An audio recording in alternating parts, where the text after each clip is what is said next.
This channel is for mature audiences only. If you're underage on this channel, your parents' mom should have swallowed them or spit them out. What's good? This is your boy Tico Trin. Chico Trin, Red Pill. This video is going to be about the Sweet Anita stalker Sweet Anita stalker thing going on right now in the media and stuff like that. It's going to be basically my thoughts on it, on the whole entire thing. I'm going to approach this like a father because I do have daughters. So I'm going to approach this like a father for all intents and purposes, and my thoughts on it as a person who actually runs a security firm and actually is a work for security firms as well also. And basically being a person in security and basically being a person who is a father of women, of young women, basically, who are growing up in this day and age. Typically, plus basically I'm going to talk about my experiences traveling abroad and being stalked myself, or being in America and being stalked myself as well. So this is going to be based on my fatherly advice, me from a security standpoint, and me from my personal experiences. So I'm not gonna go in hard on Sweet Anita. It's basically just going to be advice. But we're also going to watch her video and then watch all the people that she pretty much interviewed too as well.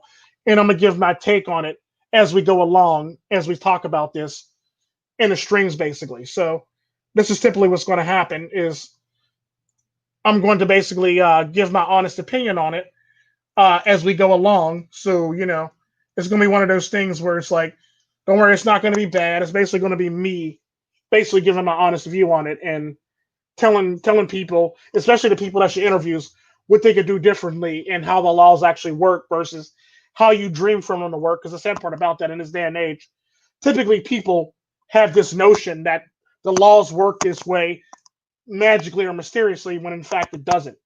The sad part about that is there's a stopgap in some laws where you actually got to do something, do things for yourself, and actually so you can put forth the necessary steps so you can protect yourself as a human being.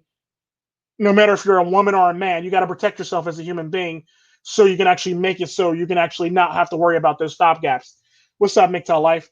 So when it comes to the law, there's always going to be a stopgap in the law where something technically isn't something, even if it's wrong, it doesn't really count until something actually happens. Typically is how it works. And the sad part about that, there's a lot of laws where that's a stopgap, unfortunately. Sad part about that is when it comes to certain laws, when it comes to certain genders, it kind of sort of varies when it comes to certain laws. Like a good example of that is if in this day and age in the Western world, a good example of that is if a man is raped by a woman, they typically look at him like he's crazy, even if it is. Or they'll say, "Oh, you can't rape the willing because you got hard." Well, the sad part about that, you can't stop the blood flow to his penis for it to get hard. Unfortunately, that's an involuntary thing. For all intents and purposes, hell, if the wind blows right and he's wearing the right type of clothing, he'll get hard for all intents and purposes. So it's one of those things where it's like that doesn't mean he's willing. It's an impulse basically, and it's typically one of those things where they kind of sort of try to brush it off when it comes to men. But the sad part about that, if you walk past a woman and you accidentally bump her or brush up against her walking down a narrow street, it's all of a sudden sexual assault, and now your whole entire life is railroaded or destroyed basically because of this. So the sad part about that is when it comes to laws, there's always going to be a stopgap. No matter where you are in the world, there's a stopgap for when it becomes actual law, when the cops can actually do something, and when it's not a law and the cops can't do something. That's typically how it works. So you basically have to get as much proof or as much evidence and as much stuff as humanly possible. Somebody harassing you in a comment section isn't really proof. Somebody making threats to you online isn't really proof. Now that can be seen as terroristic threats, depending on what country or state or municipality or country or state, yeah, basically all that stuff, depending on where you live. However, that wouldn't be seen as stalking itself unless something physically happens. Is not really it's wrong. It's morally wrong, yes, but there's really no law for it up unless something physical happens to you. And the sad part about that is because it's set up that way, that's typically you got to figure out what the stopgap is between the law the aggressor or the law and the perpetrator is, so you can protect yourself from people like that and give yourself a better chance or a fighting chance to actually better yourself for all intents and purposes. It's typically how that works.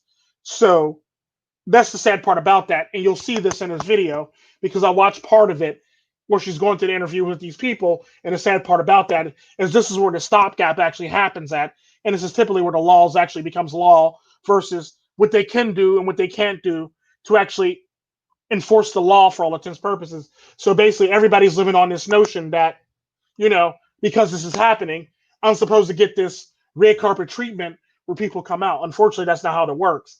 That's not how laws work, unfortunately, sadly, in this day and age. I wish it would, but the sad part about that is if it did work like that, who's to say a person who lives in your same neighborhood, who lives right next door to you, isn't really just walking on his way home, basically, to actually, on his merry way home. And the sad part about that is you might call that person out for stalking, but the sad part about that is that person's not stalking. It's typically how that works. So it ends up being one of those things where you as a human being have to be able to put things in place to protect yourselves. It's typically how it works. But that's enough of me talking. I'm going to play this video, and I'm going to stop.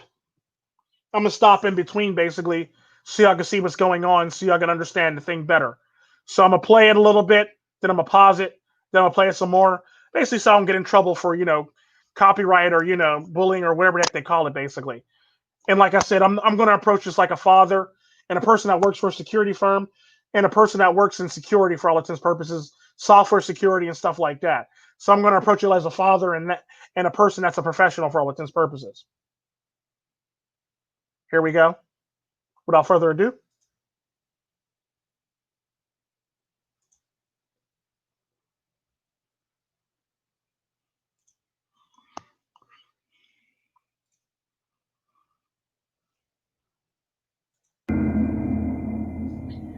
Hi, I'm Sweet Anita, and a lot of people have been asking a lot of details about my stalker. This has been going on since October last year or so.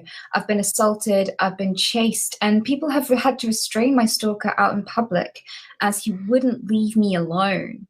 And throughout all of this, I had planned to make a video just covering my situation, but in doing all of the research I possibly could, in trying to find solutions and an end to this absolute nightmare, I found that so many other people are going through the same. It's a FYI, for y'all who don't know who Sweet Anita is, she actually suffers from what's it called? I forget the name of that ailment. She got tics and tremors, basically, where she actually she has Tourette's. That's what it is. She basically suffers from Tourette's. So you'll see her making noises and making faces. Basically, she suffers from a neurological impairment, basically, that makes her make the noise like she just made with her lips, or you'll see her like do a spasm with her mouth and her face, basically. She suffers from Tourette's. So this woman actually suffers from Tourette's on top of the fact that she's actually a stalker, and she's also a white woman who's actually being stalked. So this is typically what it is for all intents and purposes. So I'm giving you all a heads up as I continue. a terrifying situation to be in, especially when you don't feel that there's anyone there to help you. My stalker started following me around and sleeping in my back garden. He started staring through my letterbox. Like, I would come down the stairs in the morning, get on with my day, and then just be like, wait a minute, and look back at the door, and like this letterbox would slowly close as his eyes disappeared behind the door. And so he started knocking on my door as well a lot for hours on end, just not giving up, just constantly. I almost worried that his knuckles would bleed. It was so relentless. The sad part about that is this is where she's actually messing up psychologically. She's starting to feel bad for her stalker now. He's a stalker. Don't feel bad for him in the least bit. You're basically giving him justification and sympathy now. He's stalking you. Don't do that. That's number one mistake. I mean, that's actually number two mistake, first off. Or, that's number two, number three mistake, basically. your first mistake is the fact that he's able to actually be outside your house and sleep outside your door. That's actually number one. The fact that he's that close in proximity to you is a red flag for me, which lets me know either A, you don't have a home security system, or B, either it's somebody you know, or it's somebody, or you're basically playing it off like it ain't nothing, or it's cute for all intents and purposes, when in fact, this is your life. This is your freaking life. You can't play around with people like this. You can't give people sympathy like this for the fact that this is serious. This man could kill you. Man or woman, whoever it is, basically, whoever the stalker is, these people can kill you. This is typically what I talk about when I talk about there in this world, there are about like 13% of the people in this world are sick motherfuckers in this world, and they'll do sick things to any living thing that they get their hands on for all intents and purposes. That's pretty much truth. That's straight facts and straight truth. The sad part about that is this is what I'm talking about with the stopgaps. He's that close to you. Your life is already in danger. You got to nip that in the butt very quickly. Either get some security system, alarm, a fucking a couple dogs, set up a security system in your house. There's you're a Twitch streamer, so you make a decent amount of money where you can get security system where you can literally see if the person's in your backyard or the person's in your house sneaking around in your house on your phone. So yeah, I know you make enough money where you can do that. That doesn't cost a lot of money. The sad part about that is what I'm worried about is why don't you have the security system? Why is it that you don't have this set up? Why is it that you don't have dogs? Why is it did you not probably try to reinforce your gates so people can't do this? All questions that I have. And the sad part about that is you having sympathy for the man knocking on your door for hours on end is a bad thing. He's a freaking stalker. Don't do that. That is wrong. He's a freaking stalker. He doesn't have your interest. He doesn't have your best interest at heart. So you need to let go of the notion that his knuckles will bleed knocking on your doors.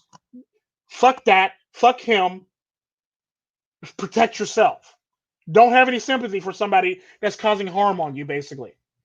But let's continue. He'd sleep behind my house and watch it, waiting for me to come out, and he'd follow me to shops. He'd constantly, persistently message me and go and say awful things in my chat. He threatened to kill me, and the police response has been incredibly underwhelming. And the sad part about that is, here we go relying on the police. The sad part about that is, this is where the stopgap is for when it comes to stuff like this. The sad part about that is the police aren't always going to be there for you. The police can't do everything. The police can't be your everything for all intents and purposes. So this is one of those things, as a human being, you have to put this in place to protect yourself.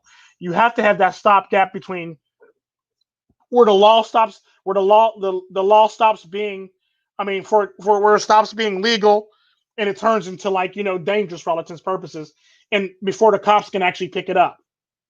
Is typically how it works. Now, the sad part about that, you said he sleeps in your backyard, he watches you, and he follows you to the shops. My question to you is, security. Where are the dogs? Hire somebody that's a security guard. I'm pretty sure they got security firms in Great Britain. They got security firms in Cuba. So I highly doubt they don't have a security firm in Great Britain where you can actually hire a security guard. They're not expensive. You can hire them, and they can pretty much escort you, or get a friend to escort you from your house to your shops, basically. Sad part about that is, I hate to say it, this world's not safe. It don't matter how much you believe, or how many dreams you have on a safe world. This isn't Walgreens, honey. This is the real world. Dangerous stuff can happen to you. Stop relying on cops and start relying on yourself, and actually be smart about this, because this can end really, really badly. And the sad part about that is your inactivity on this, makes me think you don't take this as serious as it really is for all intents and purposes. And that's the cold hard truth. Like your inactivity on this and your lack of putting things in place.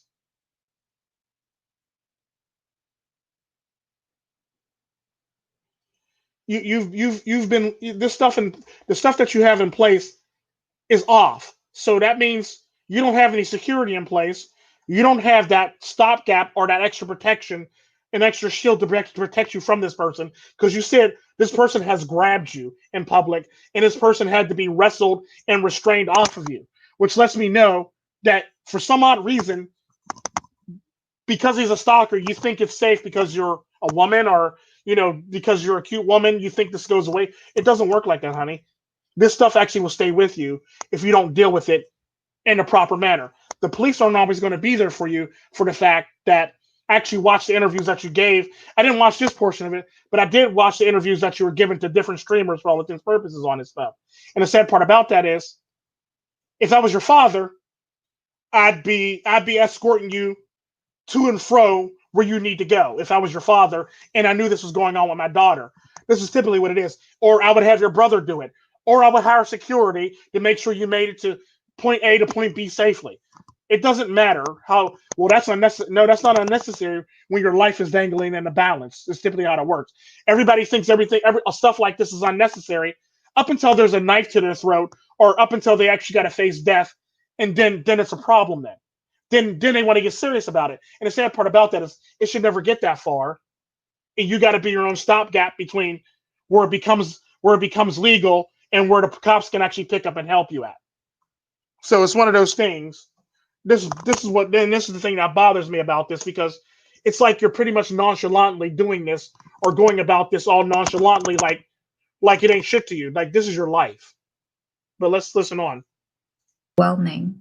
After he assaulted me, I had a witness, I had a lot of evidence, and the police did nothing. They eventually felt pressured to do something after everyone was kind enough to start atting the police on Twitter and kind of getting upset with the UK police for not acting. There was definitely a lot more done during that time, but it still eventually amounted to nothing changing for me. And a restraining order was so slow to put in place that it didn't prevent him from harassing me over time, and it didn't actually do anything, because he continues to harass me and breach it, and nothing's being done about that either. I think what's scary is that he can assault me and get away with it, but also that when they finally went out to pick him up off the street to question him about that incident, he was actually on his way to my house with a knife when they found him. And despite that being incredibly damning, especially when they're already picking him up over a separate assault incident, they still released him a 3-minute walk away from my house. This man was crazy. He came to. And here's a problem when it comes to law. What's up, Barringham? Thanks for showing up at the stream. Here's a problem when it comes to law. The problem that I'm having with this is the fact that, yes, it's wrong that this stuff is happening, and it's wrong that they picked him up on your way to his house, but that's all circumstantial evidence. They can't arrest somebody on circumstantial evidence, basically. It's one of those things where it's like he could have been on his way to some other lady's house for all you know. Your next door, he might be stalking your next door neighbor too. He might be stalking a lady down the street. He might be stalking somebody else. So it might not have been you. So they can't really pin a crime for you when he's actually on his way to somebody else's house. It's all circumstantial evidence. And the sad part about that is restraining orders are nothing more than a piece of paper. I've never known a piece of paper to stop somebody from doing something.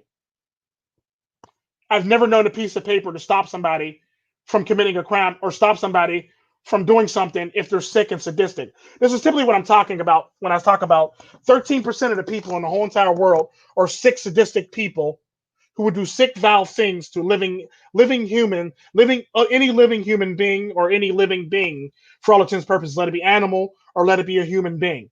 It don't matter if you're a man, a woman, a cat, a dog, a lion, a tiger, anything. There are sick, vile people in this world. 13% of this world are sick, vile people who would do the most sadistic, sickest things to the human body, or the most sadistic, sickest things to animals. So a piece of paper is not going to stop somebody who's that sadistic and that hell-bent on taking you out. It is what it is. That is the nature of the beast. The faster people learn this stuff, the better off we'll be as a society. That's the sad reality behind it. But nobody wants to listen to this. And the sad part about it, that's why I said at the one point in this video, it sounds like somebody that you know because you're a little too casual about this shit for all intents and purposes. So this sounds like somebody you know of, or yet you have an idea who it is for all intents and purposes, or you were close to or knew of at one point in your life. It's typically how that works, because that was too casual for you to say, I was worried about him, knocking on my door and his knuckles start bleeding because he was knocking on my door so much. So that lets me know that you knew the person off the bat. And that right there is a problem for me. That's a red flag right there and a half. And the sad part about that is you can't casually brush shit off like that, because now you're making it, because if you go to the cops and you're casually brushing shit off like this, they're not going to take you seriously. So you can't be casual about stuff like this, because they'll pretty much write it off as a domestic or an jealous ex-boyfriend, or you're probably on a split or a breakup basically, and it's typically shit like this. So it's one of those things where like you can't casually say something like, "Well, I was worried about his knuckles bleeding from the amount and the velocity that he's knocking on my door." Like, no. Do not have sympathy for somebody who is threatening your fucking life. That is wrong. Very bad. Mistake number 2. Mistake number 1 is not having this necessary security and measures in place so this motherfucker can't sleep in your backyard. Mistake number 1. Mistake number 1 would be the fact that you missed all these red flags in the first damn place for this to get this damn far, for you to actually know this person, for him to be able to actually do the shit that he's doing right now, is red flag number 1 for all intents and purposes. It's typically how that works. So that's red flag number 1 within itself for all intents and purposes. Red flag number 2 would be the fact that you don't have security measures in place for this, which is kind of sort of a red flag to me. Like, what's going on? Why not? What is it about this that you don't have, that you're not thinking for your safety? Number 2 is the fact that you feel sympathy for this person lets me know that that's number 2. Reason why number 2 is not in place is because either you know the person personally, or you had some type of relation with the person and it didn't really end too well. It's typically what I'm thinking about that. So it's one of those things where, like I was saying at the beginning of this video, you're messing up your own thing. I hate to say it, but you're really messing up your own thing. And I'm not victim shaming. I'm basically telling you the truth. You're messing up your own shit right now. You can't have sympathy for somebody who has very little to no sympathy for your life. The minute you start getting sympathy for somebody, people start listening to you and start thinking, you know what, go away, lady. Go away. It's simply how they think. Nobody wants to take you seriously. And the sad part about it, like I said, a piece of paper is not going to stop somebody who does sick valve things to the human body and don't really think about a piece of paper, because a piece of paper is not going to stop somebody who's sadistic like that. So what you can't do and what you can't be up here talking about is all this stuff. Paper doesn't protect. A piece of paper has never protected anybody from anything. A steel door has. A heavy wood door has, but not a piece of paper. Reinforced glass does. Reinforcing your fence does. Not a piece of paper. That's the misconception that a lot of people have when they go into this stuff, that I got a restraining order, I'm going to be okay. No, you're not okay. That's a piece of fucking paper. And if that person's not a sane, logical thinking person, that piece of paper is not going to save you from any damn thing. And the sad part about those restraining orders is those restraining orders even have a limitation on it. If that person is just walking past you,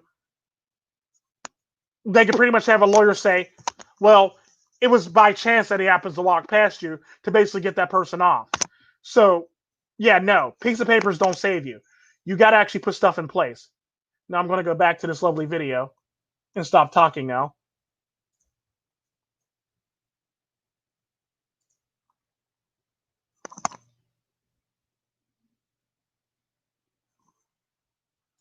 to visit for 2 weeks and ended up moving down the street from me. He didn't stop obsessing, and he constantly denied everything that he was doing as he did it. He found ways to join my games while I was gaming with my friends and constantly beg me to go into a private VC with him. And no matter how much I refused, he'd constantly beg. And it escalated from there. He started putting my details in chat and trying to encourage other people to stalk me, doxing my home, my street, my address. He started trying to release things about me that were incredibly private, including medical conditions and things like that. And he made awful threats and awful comments constantly, some of which I shared on Twitter. And when I reported to the police that he was about to turn up at my house, he threatened to kill me on the stream. He said, "I'll be there in 15 minutes. And they didn't turn up for 30 minutes. The sad part about that is the reason why they probably didn't turn up for 30 minutes is because the way you presented the case to them, basically, with your nonchalance, and the way you presented it, basically, like, because I'm willing to bet any money, when you presented it, you basically presented it like you have sympathy for that person. So typically how they probably viewed it is it's either a boyfriend or this type of person, basically, or, something like that, and it's probably like some domestic, and we don't feel like getting involved in this mess for all intents and purposes. So it's one of those things that they're not going to take serious as long as you present it in a way like it's nothing or something casual, basically. Because I'm willing to bet any money. They probably told you to get a security system, get some dogs, have somebody escort you, or have somebody walk you to your car. Because the sad part about that is if you actually feel threatened, you can actually get somebody to walk you to your car. You let it be a best friend. Hell, rent a boyfriend for all I care. Like, it's simply one of those things where, like, you could probably get some. Hell, you can get one of your simps on your stream that'll be willing to walk you to your car. And it's things like this where, like, people don't even think of stuff like this. And then people say, well, they're putting their lives on the line by doing this. Well, she's putting her own life on the line by not doing this.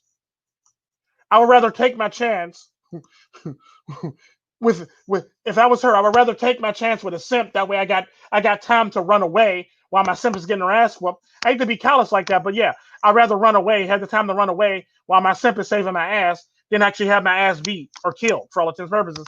And that's typically how I feel about it. Because the sad part about that is, by her not having this in place, you're endangering the lives of not just yourself, but other people in public. Who's to say that this stalker hasn't slashed somebody who grabbed you or restrained you from them? Who's to say that that person didn't end up in the hospital because they protected you? He he found her house, and now he slashed them out. And that's probably one of the many assaults that he probably got himself into, for the fact that, oh, you want to protect her? Catch this knife, basically. And it's cold hard truth. Like, you're literally endangering other people by doing this. And the way you probably present it to the police is exactly how you probably presented it at the beginning of this video. So typically the police are probably gonna just brush it off or say, yeah, whatever, lady. And typically the way you do it is basically like you basically don't give more information than you need to give for all intents and purposes. Yeah, the sad part about that is, yeah, and 9 times out of 10, if this is happening and he's doing all this stuff, you need to start putting all this stuff in place. You need to have better security. You need to get a better security software suite. You need to get home security and everything, and have it literally come to your phone so you can see what's going on while you're hiding in your crawl space or your safe space, basically. Because the sad part about this is you're literally gambling with your life right now. You're 100% gambling with your life. Don't do that. That's the biggest mistake you can make as a human being, is gambling with your life. Not taking it seriously and merely trying to get everybody to do a hashtag at the police, basically. No. Hashtag at the police won't save you.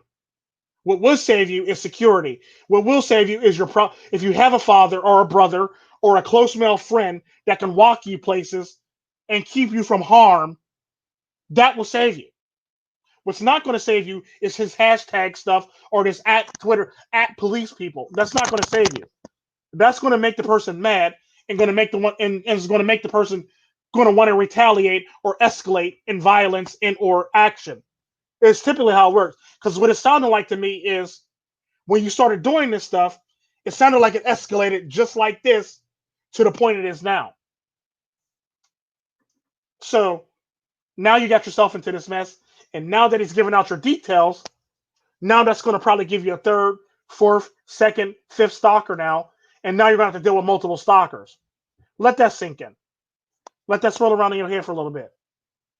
But let's get back to this video. And even then, they didn't actually turn up. What they did was ring me back after 30 minutes to explain why they weren't going to do anything to help me. And I found out quite a lot of really terrible things during that time. They were actually blaming Twitch at the time for not giving them details about the accounts used. And that's true. They can blame them for the fact that if Twitch can actually offer up the information, it'd be much easier for them to expend resources on something that you're really not taking seriously or not trying to put things in place to protect yourself. Typically, cops look at it like this: this, that, and the other. What do you have in place to protect yourself from this human being? Do you know martial arts? Do you have pepper spray? Do you have a taser? Do you have a gun? Do you have any of this stuff? Do you have a security guard? Do you have a family member walking you to and from your car, or a friend walking you to and from your car? If you're not putting any of this stuff into place, they typically don't take you seriously, and they're not willing to spend taxpayer resources on protecting you or finding this information out. So they'll take the easiest, cheapest route by appealing to Twitch or Twitter to do so. Because the cops aren't going to spend resources on you if you're not taking it seriously, and you're not taking your safety seriously. This is typically how this stuff works. It is what it is. So if you basically make it all nonchalant or brush it off as it's a big nothing burger, or come off to the cops like, okay, yeah, but I was worried about this, and he knocked so long that he worried about this. If you have too much sympathy for the person trying to do it to you, trying to harm you, they're not going to take you seriously. If you're not putting any necessary steps into place or the necessary measures in place, they're not going to take you seriously. It's the cold hard truth. And this is typically why you're going to get the call back like you are from the police. Because at the end of the day, if you're not willing to take the necessary steps in between a stopgap between between where it's actually stalking and where the cops can actually pick up and actually do something about it, they're not going to take you seriously, and they're not going to step in until it's too late. And we don't want to see it be too late, because we typically know the stories of stuff being too late. Not everybody gets saved in time. The cops aren't always there. White knights don't always make it in time. Cucks and simps aren't always there. So you're going to put yourself in a world of hurt if you don't necessarily put all this necessary stuff in order to protect yourself. But the thing about that is that all they had to do was request that information, and they weren't doing it. And when I asked them to request that information formally and go through the correct channels, they told me directly it was not in the public interest to waste funding pursuing it, because it would take too much time and effort. And I basically said that. Like, they're not going to do it because you're not serious about it, basically. And this is typically why they're going to say that to you, because they don't believe you're very serious about actually stopping this. So basically, that's going to be your answer. That goes for any country, any state, anywhere in the world. If this is happening, it is what it is. Now, the sad part about that, I can say this: in Latin American countries, if a family member is being stalked, 9 times out of 10, a male family member is going to hunt that person down and do some stuff to them that would make Charlie Manson blush. That's typically how that works. Sad part about that, in first world countries, that typically ain't the thing, because mob justice isn't really it's frowned upon in first world countries, unfortunately. The sad part about that is I knew this was coming, and I knew you were going to say something like this, for the fact that I knew the cops were going to say something like this, because I typically know cops, and I typically know the laws, and I typically know how this stuff works. If you don't have that stopgap, like I said, between just stalking and where the cops can actually pick up. So you got to be somewhere in the middle of there, willing to put an effort to protect yourself. If you're not doing any of that, the cops aren't going to take you seriously, and they're not going to take this whole entire situation seriously. For all they know, it could be some kink that you're into. For all they know, it could be an ex-boyfriend that you're breaking up with 1 week and getting back together with 1 week. I'm not saying this is what they believe, but it could be a myriad of things that's running through their mind on why they don't take this seriously, because obviously you're not taking it seriously yourself. It's typically what it is. And what's up, Dot, or Period, or wherever you call yourself? I later found out that the time and effort is to write a one-page subpoena for the identity and information, which they weren't willing to do and was not as costly or time costly as they were claiming it was. So I faced a lot of barriers in trying to get a conviction. But the sad part about that is it is costly. It's very costly. Because the sad part about that, if you're not willing to put in an effort to do it yourself, or if you're not willing to put in the legwork to protect yourself from these people, it's very costly and it's very effective, because you're not just paying for the paper and the time. You're paying for the cop. You're paying for the judge. You're paying for the magistrate. You're paying for all that stuff. This is typically why they're not taking you seriously, for the fact that you don't have anything in place to protect yourself. You have nothing. You don't have no security system. You don't have any dogs. You don't have somebody escorting you to and from the car, your market, basically. You don't have none of this stuff. So they're not going to take you seriously. And this is typically why they basically took this approach with you and gave you this approach. It's sad, but it is true. And I would typically tell my daughters this too, because I do have daughters. I have multiple daughters. So I would tell my daughters the same thing too. You have to be able to step up where the law is not willing to step up, between where it's not a law quite yet and where the officers can actually pick up and save you. I tell my daughters this all the time. My daughters are in martial arts. My daughters know how to use guns. Well, not my youngest ones, because they're still toddlers, but my older ones know how to do this stuff. So, it's one of those things where, like, if some shit happened and she's put some hot ones in you, we already know you're in the wrong. It's typically how it works.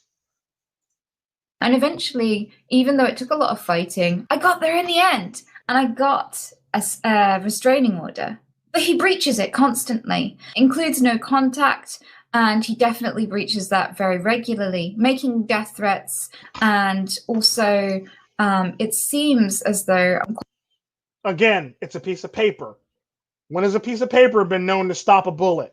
When has a piece of paper been known to stop a knife? When has a piece of paper been known to stop a missile, a bomb, anything? It's a piece of paper. Piece of papers don't apply to sick individuals like this. Piece of papers only apply to logical thinking people. They don't apply to people. People who do this don't think about a piece of paper as a threat or not do this. They think of it as escalate. Piece of paper don't scare me. That's typically how they think. And the sad part about that is the faster that people like this figure this shit out, the better off they'll be in life. The sad part about that, they think because they got this paper that it's going to protect them. Just because a cop has a badge, that's not going to stop somebody from shooting at the cop. Just because a cop has a badge, that don't stop the person for murdering a cop in a traffic stop. All because he has a badge. That's basically the same thing with a piece of paper. It's not going to stop you. It's not going to stop somebody from harming you if they're a sick, sadistic person. And I'm not shaming you. I'm merely telling you that there are sick, sadistic people in this world who look at a piece of paper and laugh. Hell, I once met a guy who had a restraining order. He literally took the piece of paper, balled it up, swallowed it, and drank water behind it like it wasn't shit. These are the type of motherfuckers you're dealing with in this world. These people would kill animals. These people would kill human beings and won't even blink doing it. Hell, some of these motherfuckers literally get a hard-on while they're doing this shit. So it's pleasure to these motherfuckers to actually do this shit to people. Like, people literally get hard-ons and get sexual pleasure out of doing this to people. Like, think about this. These are the sick Val people you're dealing with. That piece of paper ain't shit in this situation. Just because you got this paper, like you said, it's not going to protect you. That's a false sense of security, and that's a world of unicorns and rainbows that everybody needs to get their damn head out of. It doesn't work like that. But I continue. Quite concerned. I haven't released this until today, but he threatened to kill my mom and my animals, and just a couple of days after, somebody broke into my mom's house. which has obviously left her incredibly scared and traumatized. And we're not entirely sure what to do about that, seeing as the police seem to be completely inactive and uninterested in the case. The reason why they're uninterested is because the way you presented it. And 9 times out of 10, they probably think those cases aren't connected. So typically, they probably think those cases are separate incidents, basically. And the sad part about that, if that person's making that threat, now your mom needs protection. Now I know you're playing with your lives now for the fact that he threatened your mom and then something happened. Then basically somebody broke into your mom's house and now he's threatening your mom. I know you're playing games with this shit. And there's probably not a dad around, I'm willing to bet, because you didn't mention anything about having your dad do anything about this. All you mentioned was he broke into your mom's house, which lets me know that that option probably isn't an option for you for all intents and purposes, for the fact that you don't even mention the guy like he doesn't even exist, basically. So therefore, I'm going to go with he doesn't exist. So if your mom's in danger now, and that was the guy, if that was the guy who actually did it, you not taking the necessary steps to protect yourself, and now your mom living in fear, that's a bad thing. And that's situational for the fact that that's one of those things that just happens out of nowhere. Let it be him or let it be somebody else. It's a scary situation when somebody breaks into your house. Hell, I once had a guy break into my house through my back door. Unfortunately, I'm glad that my nanny was there, or Zoila was there. She put 2 hot ones in his kneecaps. She shot him in one leg, shot him in the other leg, and he just laid there on the floor. He basically was on the floor against the door, bleeding to death. Bleeding, basically, because she put some hot ones in his leg, basically, and destroyed his whole entire kneecap. So it destroyed his whole entire, both his knees. So it's one of those things where it's like, I've actually had people break into my house. Now, the sad part about that is I wasn't mad at the criminal for breaking into my house. If you ever met me, I'm very OCD. I was mad at the fact that my door was broken. And the fact that the cops were there taking their good old time, my OCD was kicking in, and I wanted to replace my damn door as quick as humanly possible because my OCD was kicking in. And I had to replace my door and make it right, basically, or it's going to fuck with my OCD. Unfortunately, the cops took their good old time, and I wasn't able to place my door until they were done with the investigation. It is what it is. Sad part about that whole entire thing is, despite the fact that my nanny shot him in the leg, kneecaps, despite the fact that my child was kicking him in the head while he was down, despite the fact that the dog bit him in the back of the calf, despite the fact that my child was kicking him in the head while he was down and out, basically, and the cops let her do it, basically. The guy sued me, not because the dog, not because he was shot. He sued me because my child was kicking him in the head the whole entire time while the cops were standing there making a joke about it. So I had to go to court and be sued for damages to this guy who broke into my house. Only in America can this shit happen, where you can be sued by, not because the dog bit him, not because he got shot in the kneecaps, but because your child kicked him in the head while he was laying there on the floor, writhing in pain. That's the world we live in. That's the clown world we live in, where I can be sued from somebody breaking in my house and my child kicking him in the head while the cops standing there making a joke out of it. Let that shit sink in. I am not the only one who's facing this disinterest and this lack of investment in solving and, prosecuting this. Many of the other streamers, you're about to see all this. I interviewed loads of other streamers about this, and they are saying exactly the same thing. They all live in different places around the world, and they're facing exactly the same inaction from the police. It seems to be a universal problem, and I think that, being an entertainer is always going to be dangerous and life-threatening until the platforms we use and the police start finding systems and means to protect us and take. The sad part about that is, no, it's not their job to find these systems and means. It's your job to protect yourself. The sad part about that is, if you put yourself out there, you got to know that there's people out there that want your demise, basically. And it's typically how it works. It's not the platform's job, and it's not the police officer's job. It's your job to protect yourself. Because the sad part about that is, The platform's not going to be there for you if somebody breaks into your house while you're in the middle of a stream. It's recording, but nobody at the platform, nobody at Twitch is actually going to be there to watch your back and let you know that somebody snuck into your house to basically kill you. Good example of that is you're giving a stream right now. Who's to say somebody didn't break into your house while you were giving a stream and standing behind your chair with a knife or a gun? You wouldn't know because you're focused on the stream. People at Twitch couldn't tell you anything, but the people in the simps in your stream could actually tell you that there's somebody behind you, watch your back. But the sad part about that, by the time they react to it and type it, and by the time you actually read it, it's too late. It's not their job. It's your job to protect yourself.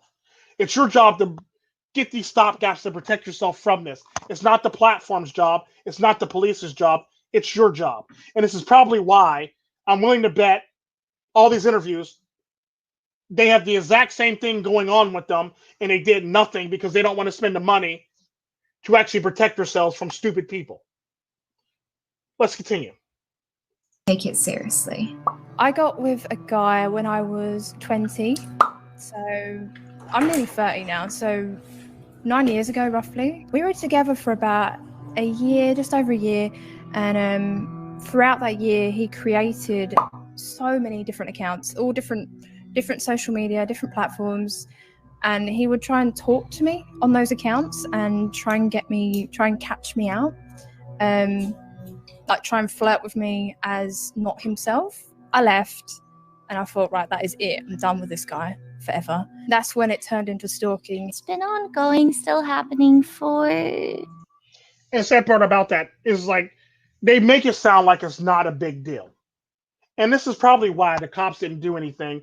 And this is probably why it's an ongoing thing. The sad part about that is you're not willing to do anything to protect yourselves.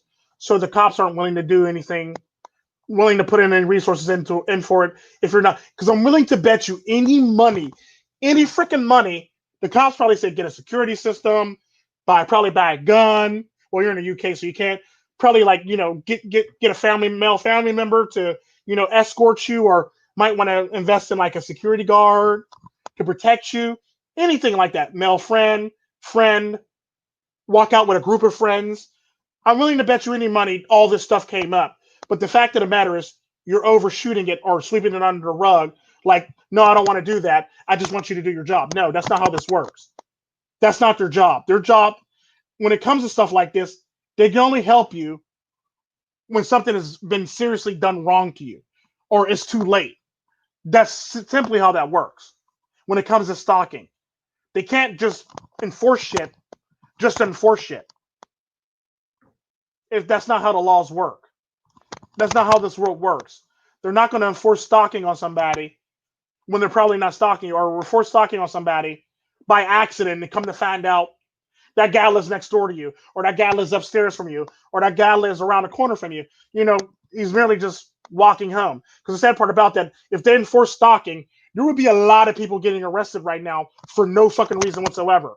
I'm willing to bet you any money. Sad part about that is, if that was the case, I can blame my neighbor for stalking. I could blame another guy who lives around the corner from me for stalking. I could blame the blue car that drives up and down the street on a daily basis for stalking too. Sad part about that is, if the cops actually put time and effort into that, it'd be a waste of money, a waste of time, and it'd be heartache and pain for all the people on the receiving end of that, because that's typically how that would end up working. So typically, they want you to put all the security measures in place so you can protect yourself, so you won't end up a statistic. Because the sad part about that is, if y'all let this keep going on, you're going to end up a statistic. And I don't want to see that. I don't want to see that. 2.5 years now. So yeah, And a matter of fact, now that I think about it, a couple of y'all said y'all were seeing the person or dating the person for a while.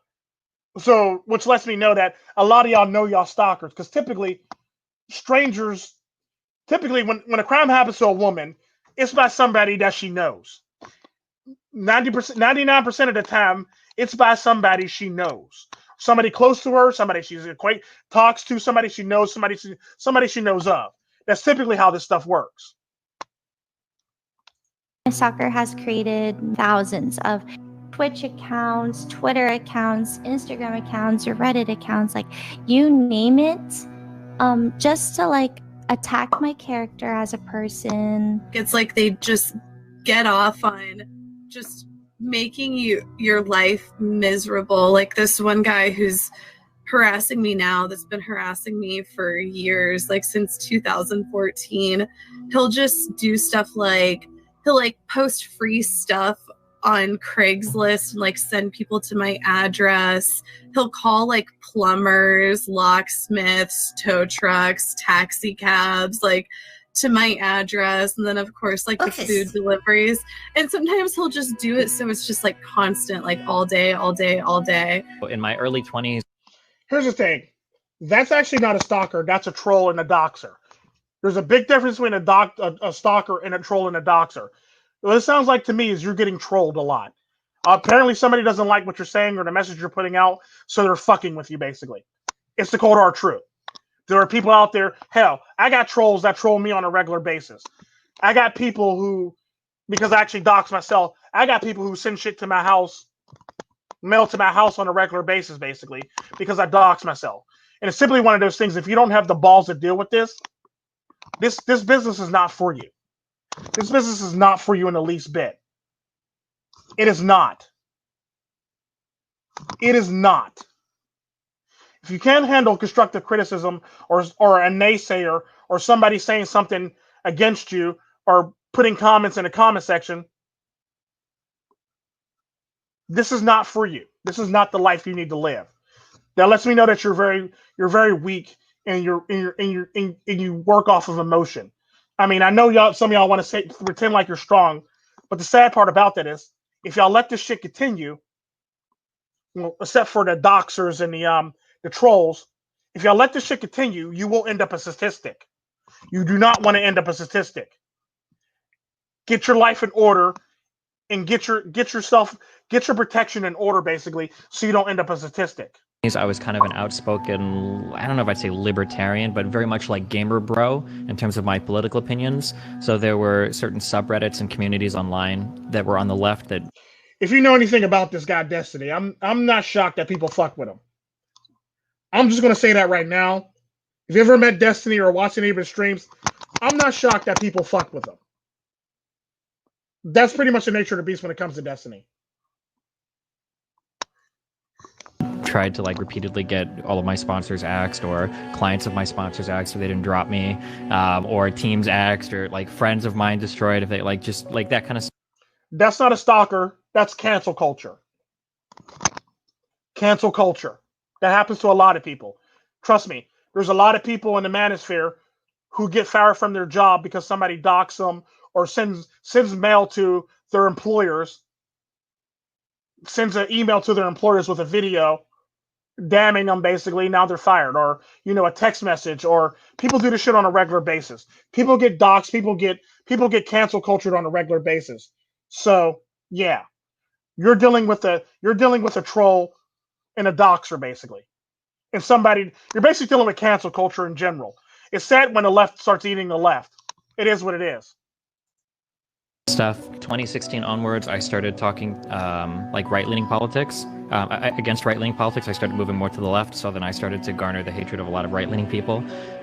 So sometimes I get people that submit false tips to the FBI. Sometimes I get people that are trying to figure out like where my kid's mom or my kid lives. And then people that try to, all the standard stuff like hack your account, send you death threats and all that dumb shit or whatever. Like He was hanging out. See? And even Destiny made it look all, well, hack your accounts and stuff like that, and stuff like that. He made it sound nonchalant. So nobody wants to take that person seriously either. If you're going to make it sound nonchalant, nobody's going to take you serious. You can't make it sound nonchalant. You can't make it sound like it's just water under the bridge, basically. And the sad part about the way you did, you're trying to figure out where my baby mama, my child lives, and this, that, and the other. The sad part about that is your child.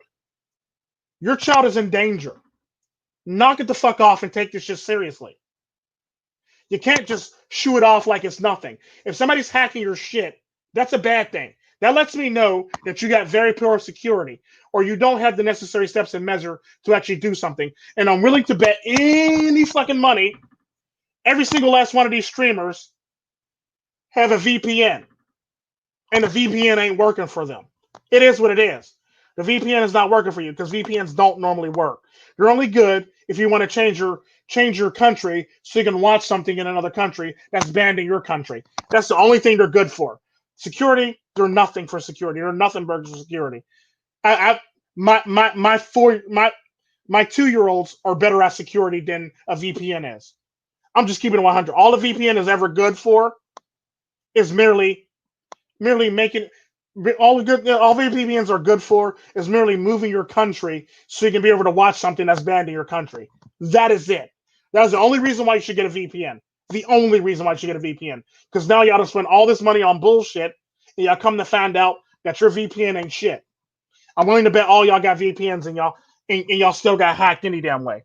But I continue. Outside my house, at weird times at night, he started constantly messaging me saying, I've got these nudes of you, and if you don't start responding to me, don't start talking to me again, I'm going to send them to your boss, I'm going to send them to your dad, I'm going to send them to your work, your accounts department. Like, he said, if you tell anyone about this, I'm sending them to everyone. Mainly focuses.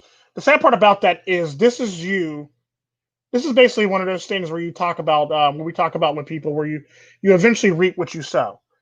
The chickens are coming home to roost. So if you put yourself out there like that and you do have nudes like that, you gotta be worried about the ramifications and the peripheral ramifications and consequences to your actions. You can't just brush it off like, well, I do this all the time. Well, the sad part about that is there are people like your job that wouldn't be okay with that, or people like your family who probably aren't okay with that probably don't know that you do this for a living. It's typically how this stuff works. So if you actually have nudes, it's going to be one of those things that's going to come back and haunt you. Ask Mia Khalifa. Ask that one chick that wants to be a nurse, and they're not really letting her in. All this stuff will come back and haunt you later in your life, for all intents and purposes. So it's one of those things where it's like, I hate to say it, but it's more or less the chickens are coming home to roost, I think is a saying in America. Is on my relationship. So every guy I talk to, and like I feel so terrible and like self-conscious because it makes me not want to talk to any guys on stream just to like protect them from this crazy stalker guy. It's like he does like a lot of. See, and now you have so much sympathy. Too much sympathy again can get you fucked up. Quit having sympathy, take this shit seriously, and do what you need to do to protect yourself. End of story. End of story.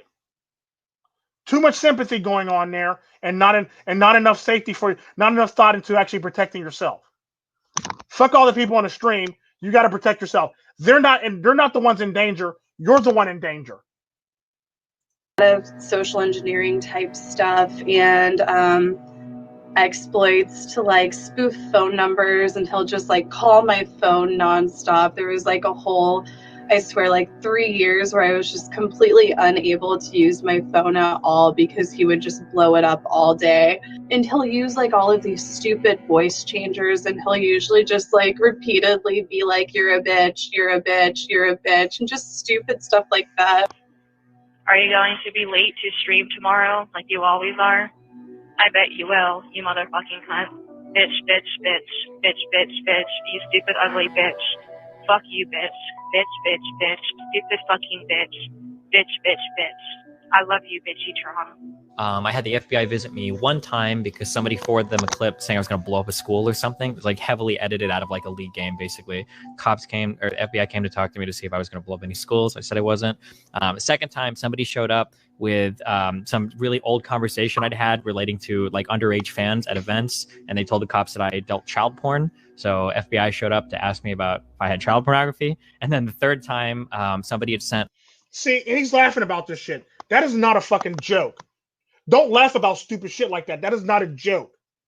That is your livelihood and quite possibly your freedom that you're fucking with right there by joking about that. That shit's not serious. That shit's very serious. That is not a joking matter. And a shit like this, where I understand why people fuck with him. Sad part about that is the left does this to people on a regular basis, and it's perfectly fine when they do it. The minute that it happens to them, now there's a problem with it. The sad part about that is he has a habit of actually cutting clips and actually taking certain sound bites and making other people sound bad. Sad part about that is when it happens to him, Now it's wrong, and he wants to make a joke about it. This is his life. Who's to say that the FBI, when it came to his thing, and somebody would accuse him of pedophile, or who's to say that the person who actually accused him of it didn't actually plant some shit on his computer, and now he's going to jail? See, and it's stupid shit like this that make me shake my head at people like this that act stupid like this or act very nonchalant about this type of shit, for the fact that this is very serious. This is career ending, life ending, life shunning shit that you're talking about right here. This isn't a joke. This is very serious. If he has that type of ability to hack you and doing all this extra shit, who's to say he couldn't plant some shit on your computer next time, and now all of a sudden now your ass is ass out, cash out in jail because they found it on your fucking computer? You dumbass. You dumbass. Don't make jokes like that, because that can actually end your life. Because one of these many times, somebody's going to find some shit on your computer, even if you didn't put it there, all because your hacker put it there. Let that shit sink in, Destiny. Let that shit swirl around in your head, Destiny. An edited clip of me talking about like political violence with me like talking about my Glock, so it looked like I was talking about how like we need to kill Republicans and I was going to do it. So FBI came around to talk to me about that. See, again, that's not funny. Your life is in danger and you want to joke about it. One of these many times you might get swatted and it might end up wrong, because there's a lot of streamers that get swatted and it doesn't always end well for them. The end, after probably 6 months of pretty bad depression, I finally told my mum, and she was like, wait, 6 months of depression and you finally told your mom about it? Okay, so what were you doing that 6 months? Were you like just laying low? Did you put up some security? Did you think to probably get some animals, security guard? Because y'all make a decent amount of money as Twitch streamers. I know this because I know how much you make. Because I don't have nearly as much followers as you, but I know we rake in a lot of money on my channel. So I know y'all make some money. Let's just keep it 100 first off. Secondly, you make enough money to actually get the security system and or a security guard if you need one.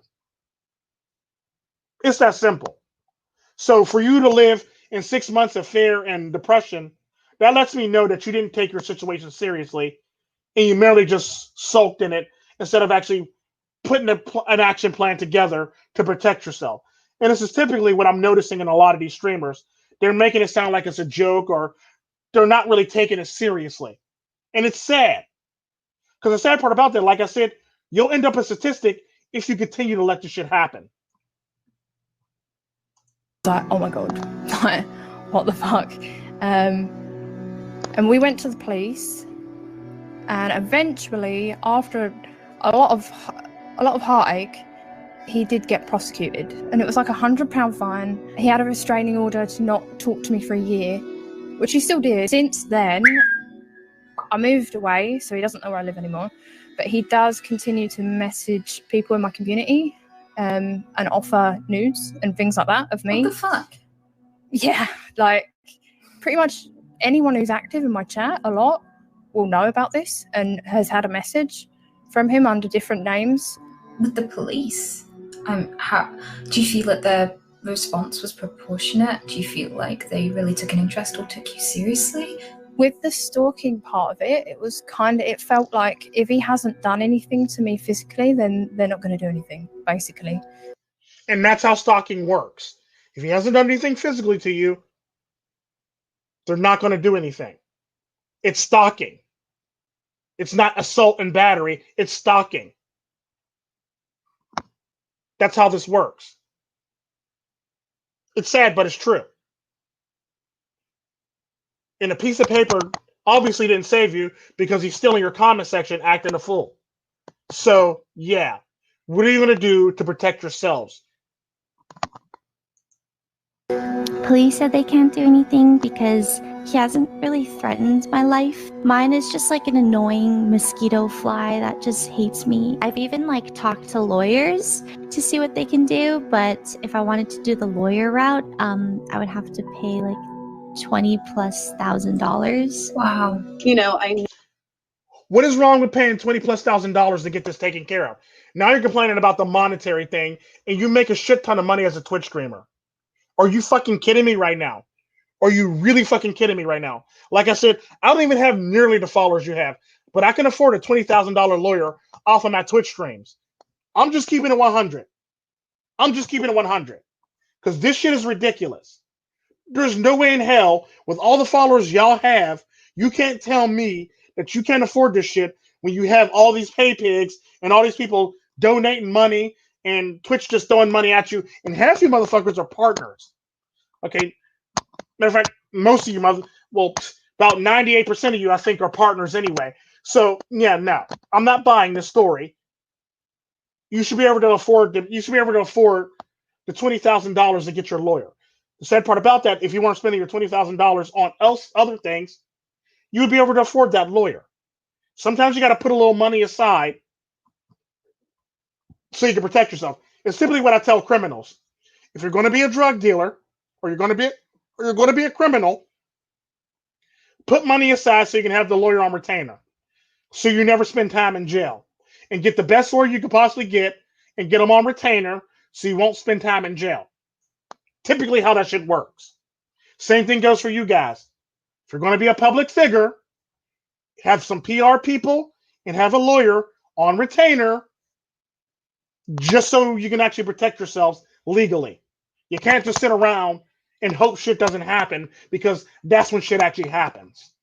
Nobody thought September 11th was going to happen, and it happened.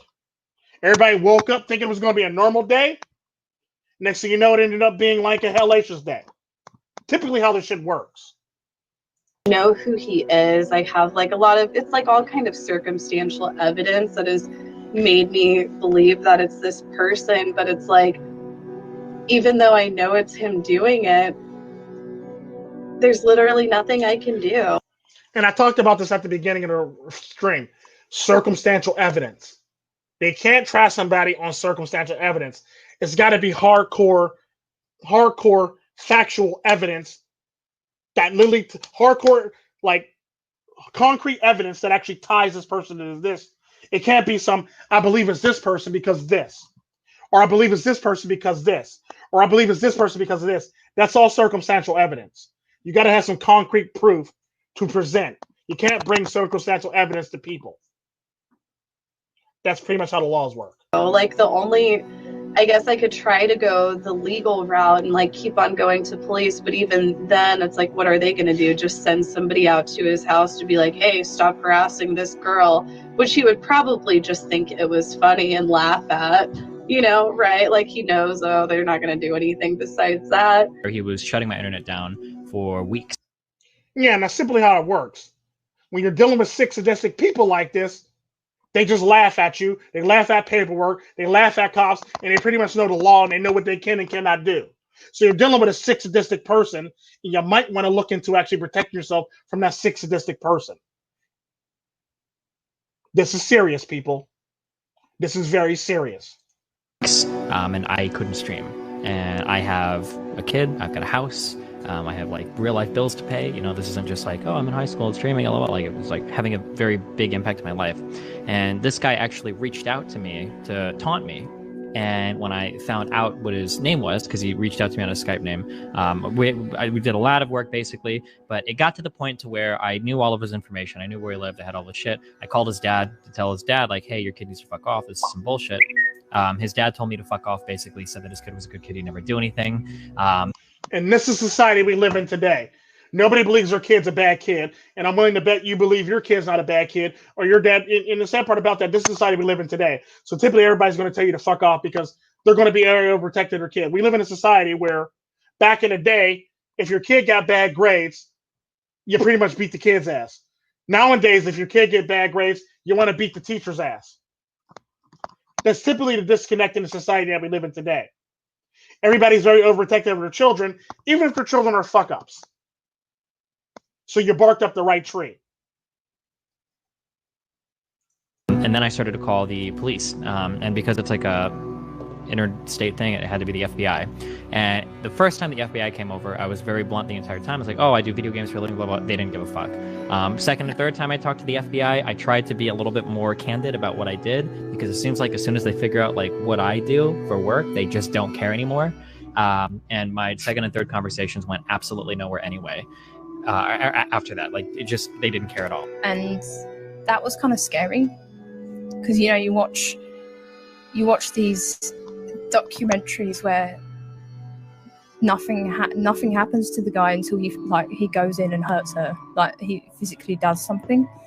And that's honestly what it felt like. I was scared for a long time that he would actually like do that. I've given up a long time ago. I think I gave up when the police or the authorities just like said they couldn't do much, because that's who's supposed to protect us, And I've also talked to Twitch and asked them if they could at least give permissions to mods to be able to delete clips, because my stalker also creates clips with weird titles as well, just to get like my attention and stuff, or spread rumors. And it really gets to me sometimes, because all I ever really want to do is like not upset other people, but it just seems. And here's the problem: you have too much sympathy for somebody who wants to destroy you. And like you said, you gave up a long time ago because the police aren't really doing anything. That's the problem. Where's your stopgap between stalking and when the police can actually help you? There's got to be a stopgap there for you to protect yourself and put things in order so you can protect yourself. We got Destiny over here saying that a motherfucker shut down this whole entire internet.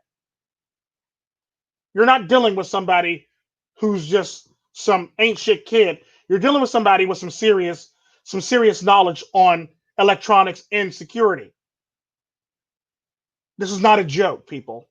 Because the sad part about that, who's to say he wasn't, not only was he able to shut down your internet, who's to say he ain't hacking your bank accounts? Who's to say he ain't hacking your emails? Who's to say he ain't hacking all this shit? Your Facebook, your Twitch, your all this shit. If he can shut down your internet, he pretty much has the power to do all that other shit that I just mentioned. Aforementioned for all intents and purposes. And that's the cold hard truth. And y'all not taking it seriously is what keeps on getting y'all into the messes that you're in now. And it's not the police's job to protect you from somebody trolling you or harassing you. It's not their job. Their job is to protect you from actual crimes where people are actually literally putting you in harm's way or danger for all intents and purposes. The sad part about that is, like I said, if you make it sound like you're nonchalant about it, or make it sound like, yes, this, that, and the other, and you sound too chill about it, they tend to not really take you seriously. And I'm willing to bet y'all all exhibited all this behavior to the police or FBI or anybody investigating your case, which made them believe that if you're not going to take this seriously, we're not going to take this seriously. And it is what it is. It's like this random person who, like, I don't know him, he doesn't know me. I don't want to like do things that pisses him off, but it just feels like everything I do pisses him off. I don't think any normal, well-adjusted, emotionally healthy human being can take this level of harassment and not have like severe detriments. I don't think that like humans' minds are designed to have like incredibly personal, scathing remarks made about you on that order of magnitude by people you've never met before every single day. Whenever you're just like dealing with, they call that high school pimping. They call that high school. I'm pretty sure you went to high school or grade school and you had this shit done to you all the time. That's typically how that works. I'm pretty sure you probably didn't find your significant other until after you became a Twitch streamer. Typically how that works. That's reality today. You probably dealt with this all your life. The sad part about that, it's all about having a thick skin. If you're going to put yourself out there in the public eye, you got to be able to roll with the punches and have a thick skin. If you can't do that, then this is not for you. It's that simple. You're probably going to need therapy. You're probably going to have a nervous breakdown. You're going to have an emotional breakdown. And that's pretty much what it is. If you're not mentally strong for this or mentally capable of dealing with this, or you don't have the mental fortitude for this, you shouldn't do this. It's typically what I tell people who date people. If you're not willing to stay together, or you're not willing to actually sacrifice for each other, not just one side sacrificing the other, you shouldn't be in a relationship. Typically, is how it works.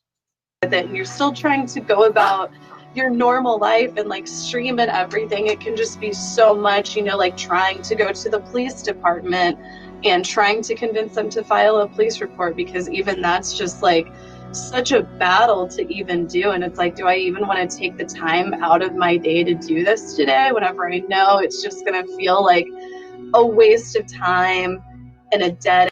And that's the point. You've already given up. You have a defeatist attitude. You've already given up. So if you're not willing to if you're not willing to do your due diligence to do what you need to do for your own life, why would somebody like law enforcement take what you got to say seriously if you're willing to give up or not willing to put forth the efforts on doing what you need to do to protect yourself from sick, sadistic people like this? This is typically what I said at the beginning of the stream. If you're not willing to put forth the efforts to protect yourself, why should they put their lives on the line for you, or believe you, or take you seriously in this matter? Sad part about that is typically when this happens, it ends up being a lot of women, and a lot of the times it ends up being like an ex-boyfriend, a friend that got friend zoned that they don't really think is cool, you know, a disgruntled husband, whatever the hell. Basically, you basically always know the person who's doing it to you, and that's the cold hard reality. And nothing came from it. So I don't ever rely on the cops for help. It seems like it's kind of like everybody's out for themselves on everything because the police just don't give a fuck about any online shit at all. And I really do hope that this video helps, because I also do worry and know that like this video might feel they're I don't know, creepy. I don't even know the word for it, but if it will like help Twitch or open the eyes for other people, then it's worth it.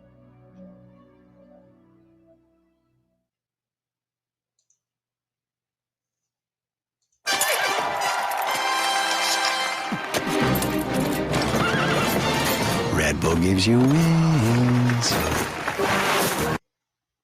Stalking at best can be psychologically damaging, but at worst, it can be fatal. And Bianca Devins was just 17 years old when she paid the price for being an entertainer and being on the internet. In our current state, we don't have enough things in place to protect people online. And And that's just it. Their job is not to protect you online. You have to protect yourself online. Online is your job to do. I protect myself online just like any other human being. Other people protect themselves online. This minimalist thing that you got going on is detriment to your own safety and health. The sad part about that is it's not the cop's job to protect you online. It is what it is. They're not going to stop somebody for calling you names in your comment section. They're not going to stop somebody for harassing you in your comment section. It's really not a crime. It's really not. Y'all need to get this to your heads. This is typically how the law actually works. This is how the law is written. It's not written for online. It's written for in person. The sad part about that is in certain countries, obviously they're lackadaisical about it. And I'm willing to bet any money, now that I actually think about it, if you live in Great Britain, I'm willing to bet any money it's probably like a Muslim guy that's stalking Sweet Anita. I'm willing to bet any money it's a Muslim guy. That's what I'm going with. I could be wrong, but from the sounds of it and the way they always let this guy go, I'm going to go with a Muslim guy. He's probably of Muslim descent, based on the repeated letting people go. Unless somebody could tell me different who lives in Great Britain altogether.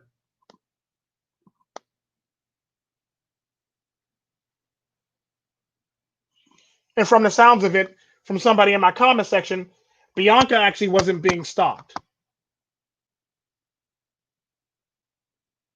That's just something that just happened. So to put forth false information on a person who died is like you basically just use their name to disrespect their actual death. If they weren't being stalked, you should never bring up somebody being stalked. This is typically the problem that I have with a lot of feminists, where they come up with their statistics out of nowhere, out of thin air, when they present them that way. You basically bring up straw men, or what they refer to as Scotsman arguments, or arguments that are not really a part of your whole entire statement that you're trying to make. When in fact, that if you actually know the backstory behind that person, you would know that they weren't actually being stalked. It was merely something that was bad that went wrong, basically. Evans made contact with one of her viewers on Discord and arranged to meet up with him. In a jealous rage. Wait. No. That's where she fucked up at. Never meet up with somebody online unless you know that person, unless you develop some type of rapport with that person. And I still wouldn't meet up with people online. Because you never know what you're going to get yourself into. I'm a grown-ass man. I'm not going unless I have like 4 or 5 motherfuckers with me. Just so we can make sure that motherfucker ain't about trying to take my life. And I'm a grown-ass man. And I work for a security firm. And I work for a mercenary firm. And I do software security. And I'm versed in martial arts. And I know how to use a gun, and I own a gun and some knives and the whole 9 yards. I'm not willing to actually take that chance by myself without some protections in place. So why the fuck would a woman take her ass out there and do some shit like that? I'm not willing to do that. So why the hell would she go out and do that? That's a dumb mistake. That's a dumb mistake that she made right there. I'm not blaming her. Her logic got her into that mess. Don't do that shit. Just because somebody want to meet you, that don't mean everything is going to be unicorns and rainbows and smiles and everything. No. That's a danger.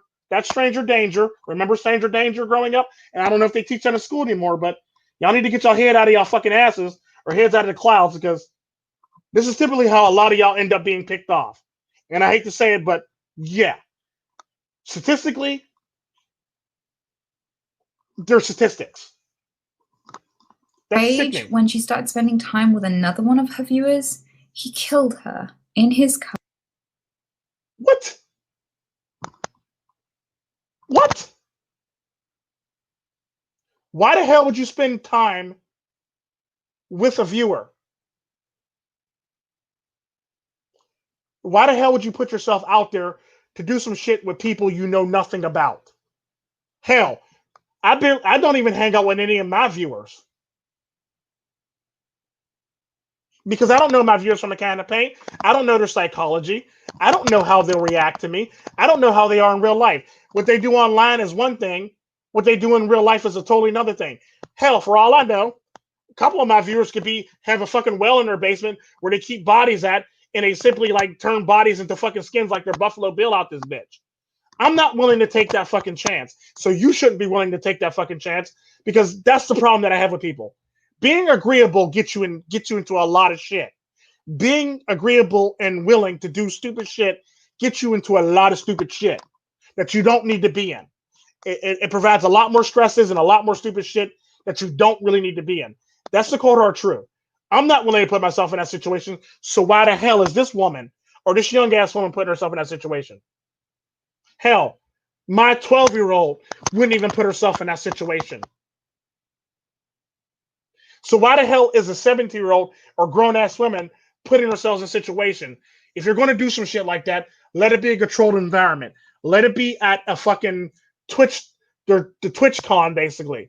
Or let it be at an environment where there's security and there's a lot of witnesses just in case shit goes down.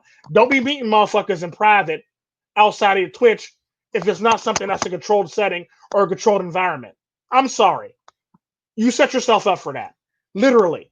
That's like rule number 1 when it comes to shit like this. Never meet somebody who you're unsure of, or never meet somebody who sounds too good to be true. If you didn't meet them at TwitchCon and you didn't get a feel for their personality, don't do it. Don't do it. Because there's been many motherfuckers who I didn't meet outside TwitchCon, who I met at TwitchCon, and if I would have met him outside TwitchCon, I'd probably be a dead motherfucker right now. It is what it is. And posted pictures of it all over the internet. And within hours, someone was already selling t-shirts with those pictures on. Her family have been trying to remove the pictures from the internet since her death over a year ago, and it's proven impossible. And now, not only have they lost her, but Bianca's never going to have her dignity and privacy. Here's the problem. I hate to break it to you, but the internet's forever. If you put pictures on the internet, somebody's probably going to copy it, download it, do anything with it, cut and paste it, whatever. It's always going to be on the internet. If you put a video of yourself on the internet, it's going to stay on the internet. The internet is forever. Forever. Say it with me. Forever. The internet's forever. No matter if you delete it off your page, that doesn't mean somebody didn't download it and still have it. Even if you close down your fucking OnlyFans account, that don't mean that all your stuff is gone. If you shut down your Pornhub account, that don't mean all the videos are gone, because 9 times out of 10 somebody downloaded the shit. So that shit's going to be on the internet forever. And just because you deleted and downloaded it off your all those accounts, that account's gone, but the server that stored it is not gone.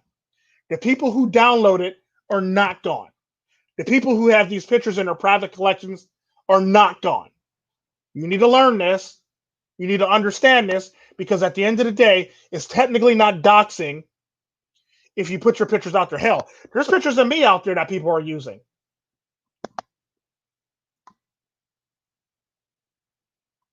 I put them out there. I basically reap what I sow. I put them out there. This is what happened to me, and this is the end game, basically. I accept that. Because at the end of the day, all the pictures you put out there are fair game and fair use purposes. It is what it is. All the pictures, all the videos, everything you put out there with yourself in it is fair game, fair use. People need to learn this shit. It is what it is. Even in death, because those pictures are up, it's tragic. It's an absolutely tragic loss of life. And it could be avoided if we had more safety things in place, if we had more things in place to protect. And simply what that sounds like is 9 times out of 10, the way you describe Bianca's story, she basically did shit that she basically broke all the cardinal rules that normal people wouldn't break. Because typically, this is the problem with women. Women tend to get themselves into situations for the fact that they tend to be agreeable and they don't want nobody to be angry at them. Typically, like that one Asian girl said, I don't want anybody to be mad at me. I just want everybody to be happy, and I want all this stuff. That's the sad part. No, this is a bad world. People do foul shit to people. You gotta be almost as ruthless as people, or you gotta keep that in the back of your mind when you do shit. Post shit that you do, post the things that you do, and do the shit that you do online. There's always going to be that person who doesn't like you. I don't post shit because people like me. I post shit because it needs to be heard or needs to be told. I don't do shit because I want to be liked. I do it because it needs to be done and it needs to be heard. That's typically the type of human being I am. I only post things that need to be done and need to be said.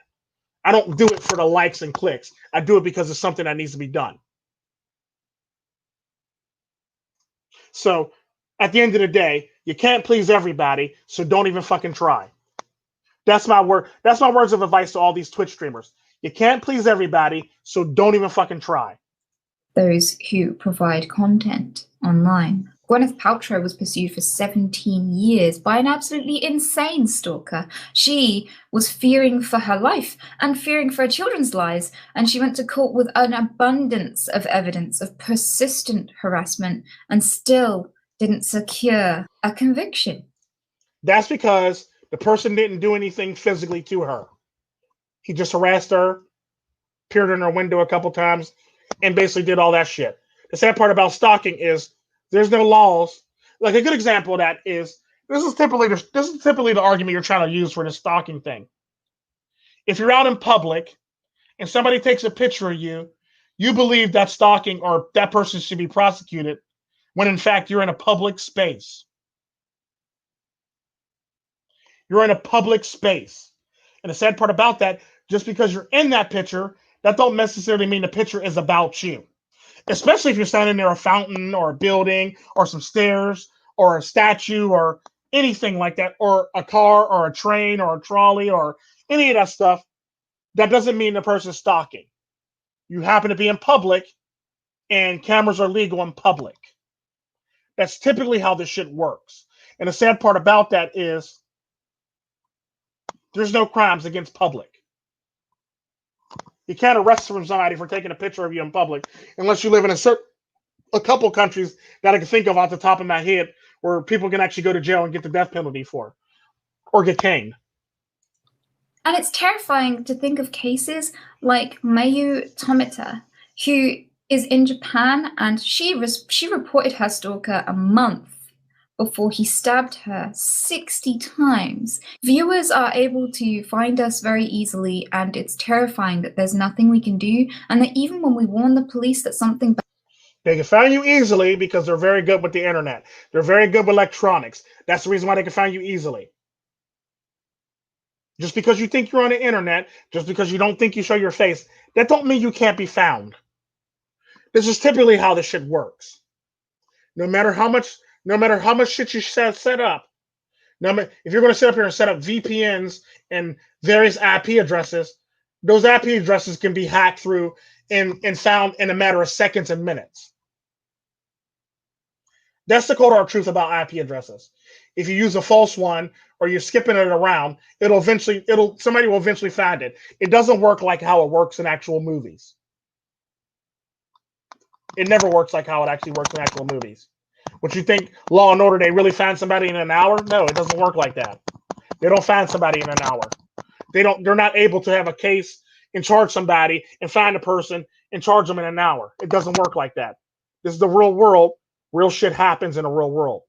bad might happen to us, they still do nothing until it's too late. One of the things that I find really challenging about all of this, and speaking up about it too, is that so many people want to blame me. They say, if you learn martial arts, if you move house, if you get a dog, if you get a gun, then everything will be okay and you will be safer.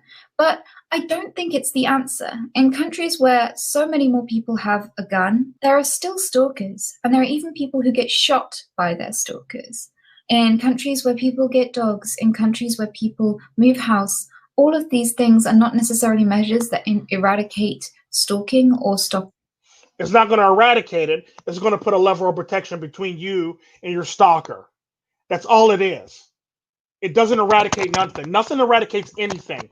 Nothing would ever be eradicated when you have sick, vile people in this world doing stupid shit like this. It'll never be eradicated. All it does is add an extra layer of protection to it puts an extra level of protection between you and your stalkers. This is typically what they're talking about. They're not shaming you. They're not blaming you. It's typically what it is. Like I said, when I go outside with a bulletproof vest on. It's a layer so my black ass don't get shot by accident by some overzealous cop who thought I was threatening to him. That's a real thing that happens to black people in various parts of the world. All because a cop thought I was dangerous, and so he pulled out his gun and shot at me. That's typically how this shit works. And the sad part about that, my grandmother bought me that vest. Let that shit sink in. So obviously, there's a lot more to my safety than I'm letting on, obviously. And the sad part about that is I carry weapons, I carry knives, I carry guns when I go outside. Because I do know that there are motherfuckers who want me dead and motherfuckers who would rather see me bleeding and dead, basically. It's not going to eradicate nothing. It just puts an extra level of protection between you and that person that wants you dead or that person that wants to seek harm to you. So technically, in a roundabout way, it is your fault if you don't protect yourself. You don't necessarily have to move houses, but you do have to put that level of protection between yourself. In Great Britain, you may not be able to own a gun, but I'm pretty sure you're allowed to own a knife. Give or take. Or any type of weapon where you can protect yourself. Let it be a baton or a knife or whatever the hell, basically. The sad part about that is you got to put in place a level of protection to get yourself the best. The best way I can describe it to you is if a person has a knife and you're in a knife fight with somebody, you typically want to keep as much distance between you and the knife and that person as much as humanly possible to limit yourself from being stabbed. That's typically how that works. That distance is your layer of protection between you and that knife. The more your distance is between you and that knife, the lesser chance that you have of being stabbed. That's typically how this works. What I'm saying basically is you need that extra layer of protection to protect yourselves from anything and everything.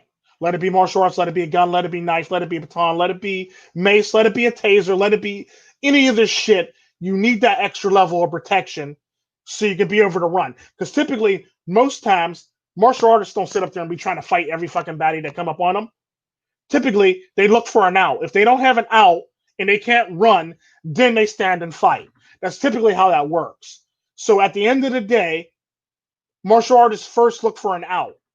And if there's no out, they basically have to stand and fight until they get an opening so they can take off running. That's typically how this shit works. Martial artists ain't out there kicking everybody's ass like Jackie Chan and Bruce Lee. It doesn't work like that. Not everybody's that skilled, and it doesn't really work like that. Typically, you want to do something to the person so you can create enough distance, space, and timing so you can take off running from that human being. No matter what the fuck it is. Let it be mace, let it be dirt in the face, let it be a knife, let it be a baton, let it be anything. You basically let it be martial arts of some kind, let it be wrist lock, arm bar, wherever the fuck it is. You basically want something to create that distance between you. Let it be a fucking dog for all I know. A dog can actually is a nice way to create space between you and your attacker. Let your dog attack the motherfucker, take off running. If your dog lives, your dog will follow you. If your dog don't live, your dog did his job, basically. I hate to be cold and calculating like that, but that's typically the nature of the beast in this day and age. It or prevent it. Cheryl Hooper is proof that moving house doesn't save you. And I can say the sad part about that is what we call that in the what we call that in the manosphere. What the Cheryl Hooper thing is, that's an exception to the rule. That doesn't happen to everybody. That is an exception to the rule. Your one streamer said over there that she moved houses and the person doesn't know where she lives. So that lets me know that a lot of them actually moved and nothing moved and they're perfectly fine. And she was an exception to the rule. That's typically how that works. You can't argue exceptions to the rule. That'd be like me arguing that because one black person was the president of the United States of America, all black people could be the president of the United States of America, all because one black person was the president of the United States. That's not how that works. That's an exception to the rule. That's pretty much how that works. Safely say it takes months to move house and it takes seconds to dock someone. Destiny himself said that he moved and before he'd even got into his new place, he had already been doxed again. And so, unfortunately... That's because Destiny's an idiot. Destiny didn't do anything to protect itself. That's why Destiny got doxed. Destiny didn't put the natural security measures in place for his internet to actually protect itself. Destiny relies on a VPN. VPNs are shit. VPNs are really shit. End of story. Moving doesn't solve the problem. But in Cheryl Hooper's case, she was found again after moving home to escape her stalker, and he found her and managed to murder her. It's proven time and time again that the fact that women have access to these things has not prevented many women from being stalked. And the sad part about that, if you move, it puts an extra layer of security between you and the person, like I said. Not everybody's going to be able to dox you. Not everybody's internet security is the same. Not everybody's internet is the same and created equally. It depends on who you got, what you got, and how secure it is. It is what it is. Not everybody uses the internet security. I know a lot of Twitch streamers who actually don't re-up their Norvast Norton or their McAfee or their Avast basically security software. They basically let it lapse basically, and that's a bad thing. You should never let your security software lapse. I feel it's unless you have a honeypot, or unless you have a lot of this shit where you have stuff in protection to protect yourself. Let it be a honeypot. Let it be a secondary security firm, firewalls, multiple firewalls, shit like that, with a honeypots in between. All this shit can actually protect you from this shit. And the sad part about that is, if you put yourself out there, you got to expect this shit to happen to you. It is what it is. I expect to be stalked. I expect to be harassed. I expect shit to be sent to my house on a regular basis. It is what it is because I put myself out there on YouTube and Twitch and other platforms for me to do so, for people to want to do so. It is what it is. Unfortunate, and that it kind of distracts from the real problem, which is that there are things that could actionably be put in place online and by the police to help prevent and prosecute that. No, it can't. What you're trying to do is dissolve yourself from responsibility and place it on somebody else. You can't do that. They're not in charge of your life. You're in charge of your life. You're a grown-ass woman. Just like the rest of these people are grown-ass people. You're in charge of your life. You have to protect yourself. If you're not willing to protect yourself, they're not willing to protect yourself for you. That's typically how this shit works. And the shit online is the shit that I just named in succession about the shit that you could do for yourself to protect yourself online. They're not going to do it. You have to do it. They're not in charge of that. You're in charge of that. That's typically how this stuff works. And I hate when people pass blame or pass responsibility off on people that it's not their job to protect you 24/7 around the clock. This isn't freaking this isn't that Bulldog commercial. Was it Bulldog or Lock Dog, whatever the hell they call that thing, where they got 24 hour round the clock security. Get a home security system. Get all this shit. So the sad part about that is if he breaks into your house and a security alarm goes off, his ass could be arrested. Especially if you have security cameras in your house where they can see the motherfucker breaking in, just in case he decides to run away before you get back home. He could be arrested for breaking and entering. There you go. Solved your problem for you. But nobody wants to do this. And this is typically one of them layers of protection that you need to put between yourself and them. Are simply not available right now. The British Crime Survey found that an estimated 5 million people in my country get stalked every year. That's insane. You don't have to be. The sad part about that is 5 million people get stalked, but only 700,000 of them are actually women. Think about that shit. Only 700,000 of them are women. 5 million people get stalked, but only 700,000 of them are actually women. Really? Be a celebrity. You don't have to be an ego. You can be a dude. You could be anybody. You could be any age. Now, this is something that is so universal. It applies to every police force. It applies to every country. There seems to be. It's not their job to protect you. It's your job to protect yourself. Like I said, if you get a security system, if somebody breaks into your house, they can be arrested for breaking and entering. End of story. End of story. Very few places on this planet where you will get adequate support and help if you're being stalked. That's insane. You don't have to be in the public eye to be in danger. This is something we. Yeah, we know. Everybody gets stalked, but if you're in the public eye, it's more likely that you're going to get stalked than other people are.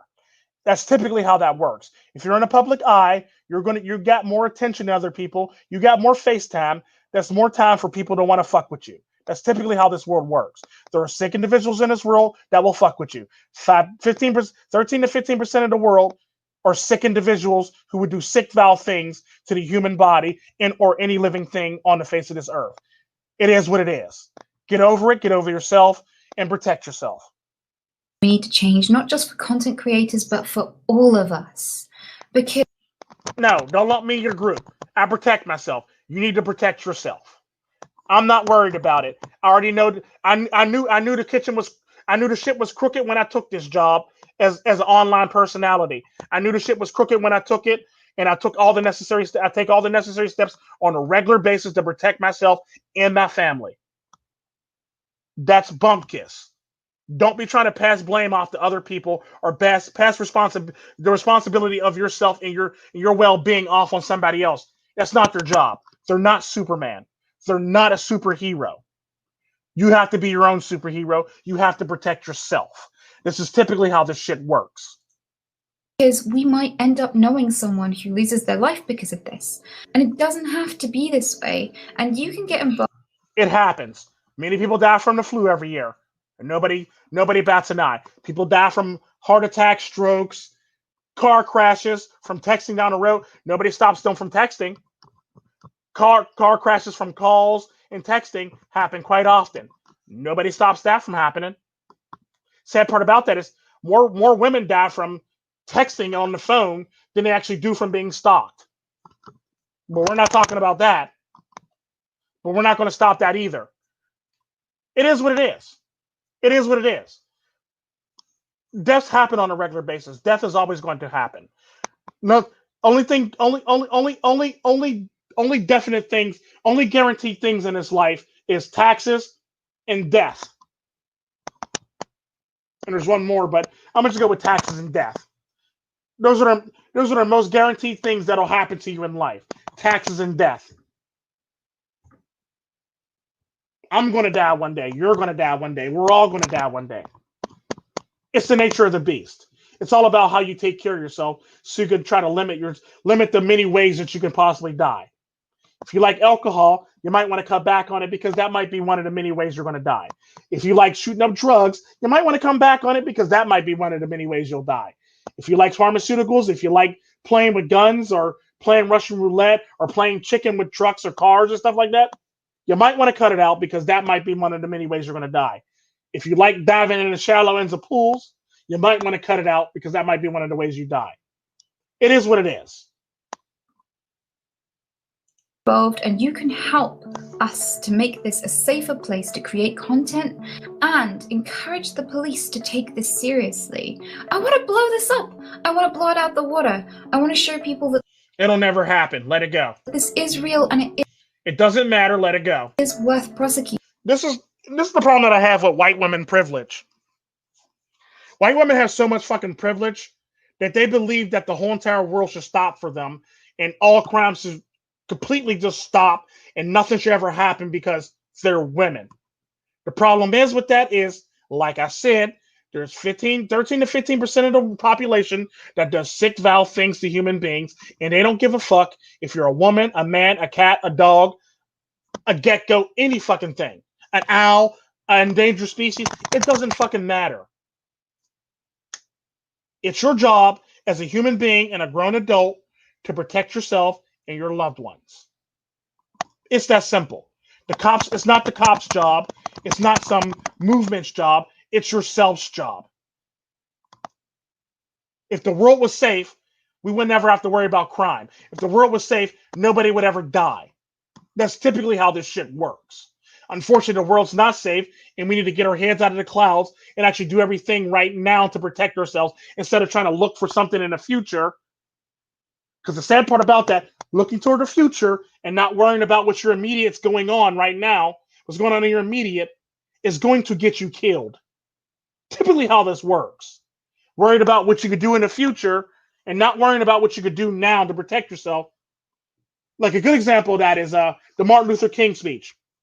He said, I swear to God, in one portion of the speech, no, I may not make it there with you.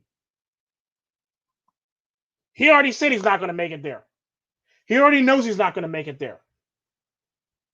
He's actually preaching reality, the truth. He knew he wasn't going to make it there to see peace and freedom. And he didn't. And there's still not no peace and freedom. It is what it is. Let it go. Protect yourselves. Less than 1% of these cases see a conviction. It's tragic, and we can do. And the reason why less than 1% see this stuff is because it's people like you that don't take this seriously and don't put forth the necessary steps to protect yourself. And I got to end this because this is getting annoying, and this is too much soapbox shit going on right now. That I got to end this because I'm getting a headache from this shit. I'm sorry.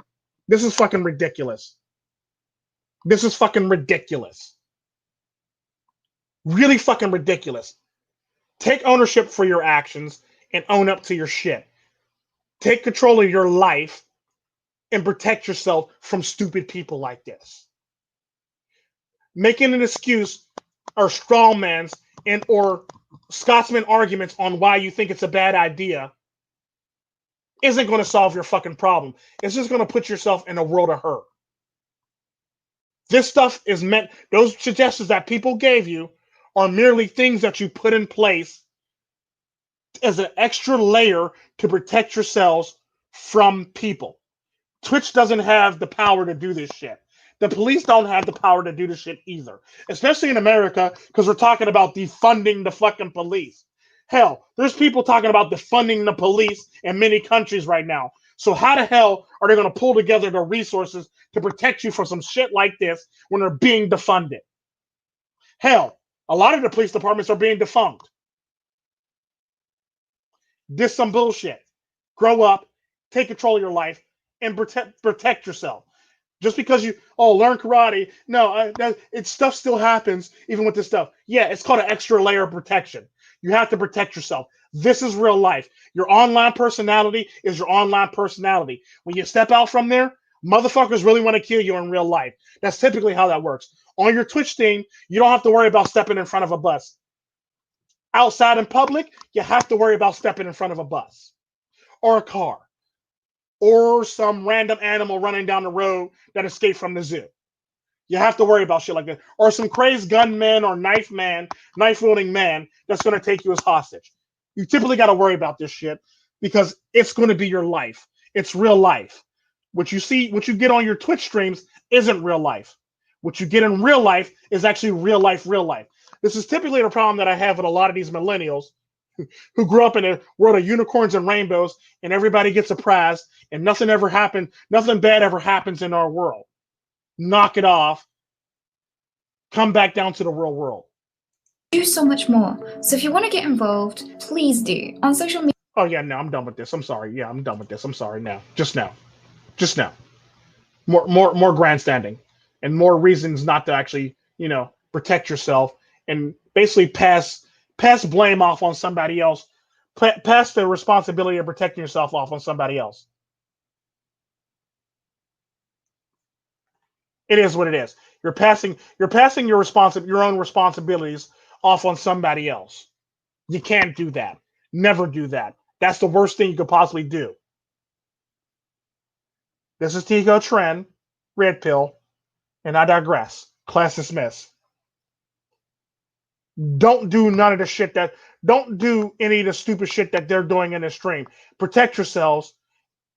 It's all about layers. It won't make anything disappear. It's merely there as an extra layer of protection to protect yourself, to put distance between you and that person. That's all it is. Nothing eradicates anything. Nothing would ever go away 100%. Hell, the flu would never go away 100%. Hell, we got vaccines for tuberculosis and fucking measles, but they haven't went away 100%. So you see how this is pretty much working. Nothing ever goes away 100%. Just because you have the cure for it, that don't mean it's going to be 100%. That's typically how the shit works. It's basically an extra layer of protection to protect yourself and an extra layer of protection to put some distance between you and that person that wants you fucking dead. That's all it is. That's all it would ever be. Y'all be good. Be blessed. Treat yourselves like milk. Do not spoil yourselves, and always take care of yourselves. Mentally, physically, emotionally, and have situational awareness when it comes to yourself. And that's the only way you can protect yourself. Don't sit up here and blame everybody else or pass your responsibilities off on other people to protect you when in fact they're not going to protect you. It's that simple. Y'all have a blessed day and have a good night.